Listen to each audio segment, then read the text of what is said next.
at 2 p.m. today on Thursday.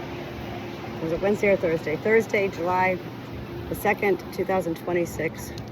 I am in yet another whole realm of, it's not even wonder anymore. I've been in wonder. I've been Natalie in Wonderland and laughing about it, but not laughing, kind of like, whoa. For 3 years now, and actually yesterday was our 3-year anniversary of moving into this 7816, my husband's childhood home with his mother after his father died 4 years ago. I've witnessed over the past 3 years since moving into 7816 what I couldn't even begin to fathom, imagine, even wonder about. Like, I just didn't know what's going on. This place is so full of hate here, like hate. And it began to consume me to a point I got really sick. And I was already sick with esophagus issues, GI issues, and they began to get really bad. And then I began to get threatened by my husband's sister-in-law and his mother.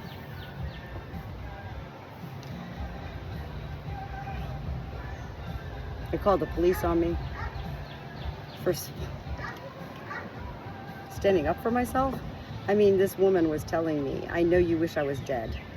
And she wouldn't stop saying it. And I was like, that's just silly. I was like laughing at first, like, that's silly. Stop it. That's nonsense. That's just not even true. I don't even wish an ant to die.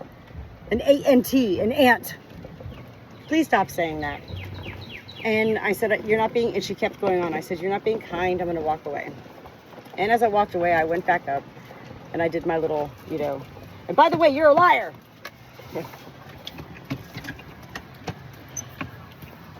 And then I came outside, and 5 minutes later, the police were here. And, that's when I was like, even the police were like, everything okay? I go, yeah. What do you mean? Well, your family called the police on you. I was like, yeah, but, I mean, what did they say? When they called 911, what did they say?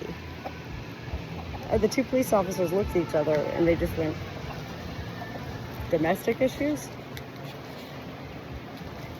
Okay, sure. I mean, I'm living with my mother-in-law. I've been married for 33 years.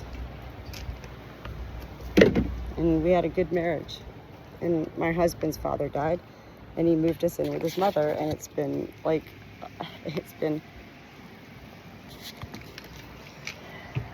even at that point, I didn't refer to it as hell, but I felt it. I felt evil from them. And the police walked away. Of course, nothing happened. And October, November, December, January, February, March, June. 8 months later, the day after my birthday, June 17th, 2026, my husband called the police on me.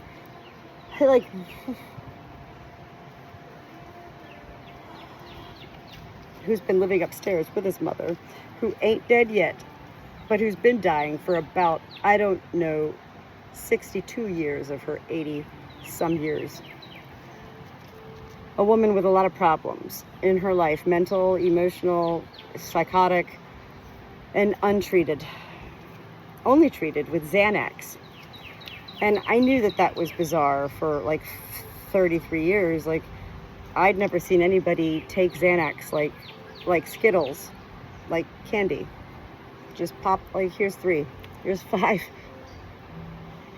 I myself, whenever I was prescribed Xanax, did not like the way it made me feel out of it, which explains why this person has been sleeping 20 some hours a day.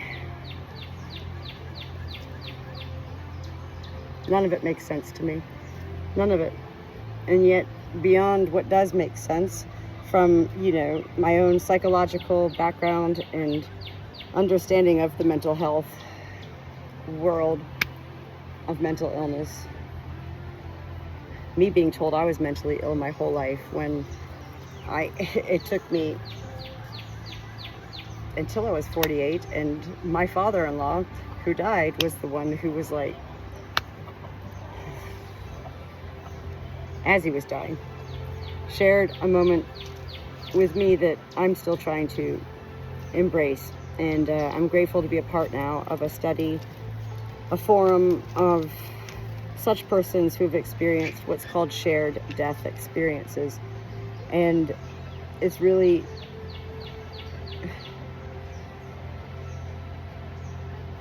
helped me to make further sense, you know. And yet, that what happened to me, it was out of this world. I'm driving up the interstate on January 28th, 2022 to be here as my father-in-law was dying, and my father-in-law, still alive from his deathbed, like was present with me the whole time on January the 28th. And I met Jesus, I'm not even, you know, it is crazy. It is crazy, and yet none of it was crazy to me. It was all fully like, oh, not even out of body experience. Like, it was all like, oh, there is something real here, but I can't quite understand. Jesus?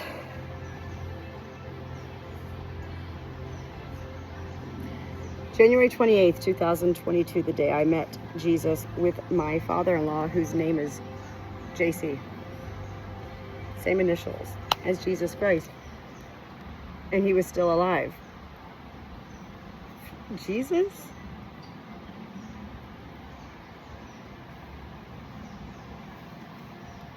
That was not embraced well by the family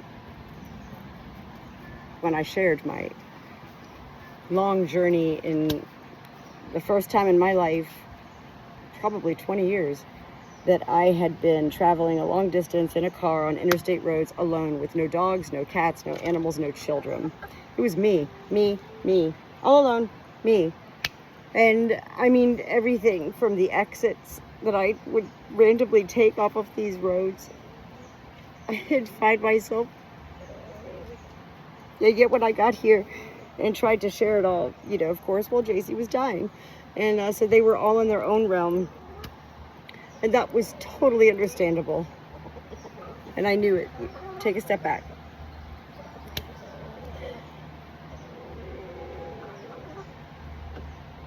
JC had a dog, a Chihuahua named Benji, that when I arrived, I heard barking and asked where he was.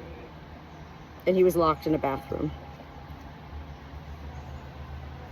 I took him out and held him, and they said, "Don't you put him in here. He's growling and barking at everybody." And I said, because he needs to be with his master.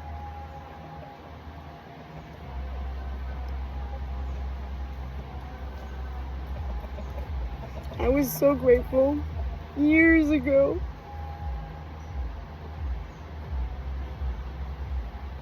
to have boarded a plane to Texas from Virginia when I lived in Virginia, to be with a dying man there. It made no sense to my family. They thought I was crazy then. And yet when I arrived at that home, the same thing. Their dog was in a bathroom locked up. And I said, his dog needs to be with his master. Those situations, I was able to give these dogs, as well as the dying men, what they needed.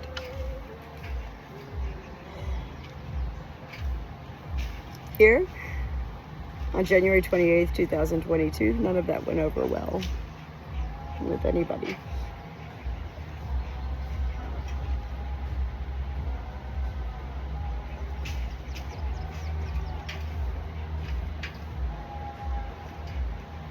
I don't live a life of but or just.